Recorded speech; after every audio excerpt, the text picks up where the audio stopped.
महापुत्र कहूली समस्ते आम आज प्रथम आसी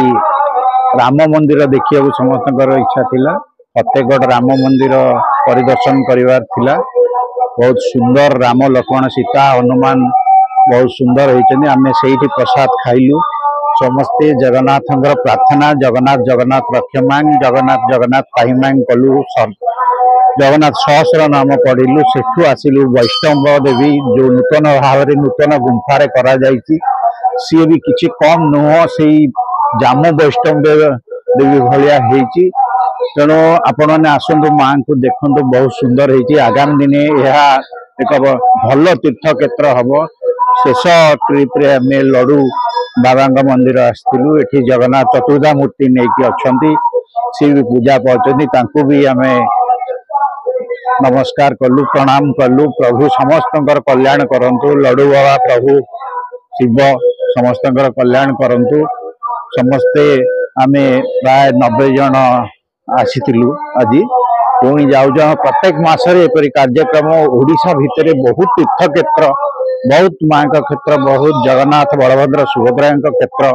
जोटी जोटी अच्छी आम प्रत्येक मासरे थरे थरे जीवाक योजना करूँ कारण सब जिते बुलिले भी सरीगनी ओडिशा तेणु प्रथम आम ओडिशार सबू जगह को आम दीर्घ दिन धरी प्रयास चली आगामी दिन में भी चलो। धन्यवाद। जय जगन्नाथ। जगन्नाथ समस्त मंगल करम।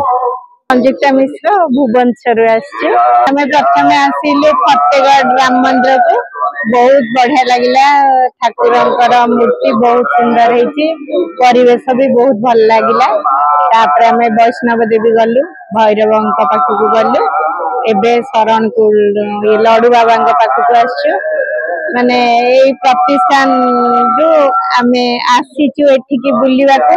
प्राय आसुचु मझे मझे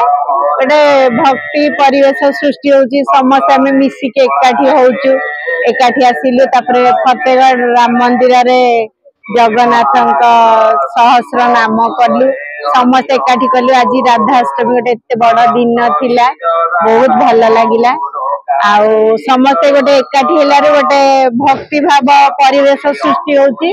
आ एई शिक्षाटा आम जदि आम पिला मानकु दबा आम परवर्ती पीढ़ी को दे पारिबा ताले से माने भी या द्वारा आदृत हेबे टिके भगवान को प्रति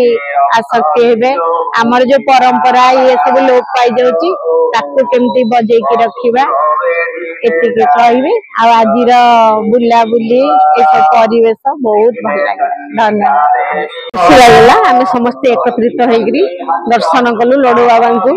एवं ता मंदिर परिसर मध्य जो 10 अवतार मध्य रही विभिन्न देवादेवी मानकर मूर्ति रही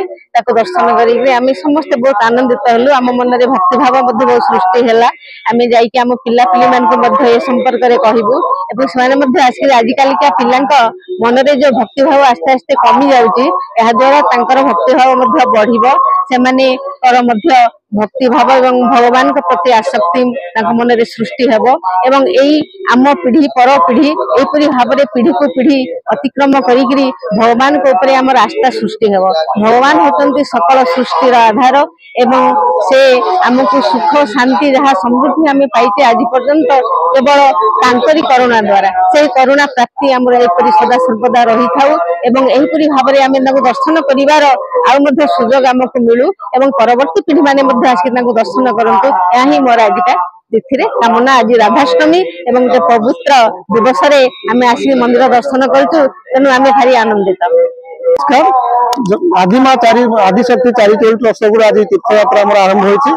आम आज विभिन्न क्षेत्र नयागढ़ जिलार विभिन्न क्षेत्र परिदर्शन कलु आ माँ का दर्शन कलु आ समस्त अनुरोध करुँ आसतु आम संगे मिशंतु प्रति वर्ष प्रति मासरे आम तीर्थ यात्रा गमन करवा प्रभु को दर्शन करवा दर्शन कर भव सागर मुक्ति पाइबा शेष आम बुली बुली माँ प्रचार करुँ प्रसार करुँ समस्त आम संगे जोड़ी हे